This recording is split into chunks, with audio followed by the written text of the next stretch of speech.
You ask Tiger to calculate. This deals with linear inequalities with one unknown. The final result is y equal or greater than -8. Let's solve it step by step. Isolate the y. Divide both sides by 2.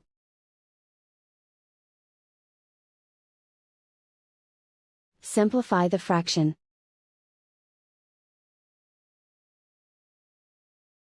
Find the greatest common factor of the numerator and denominator.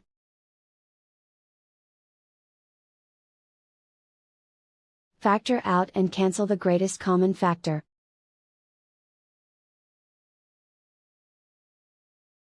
Plot the solution on a coordinate grid.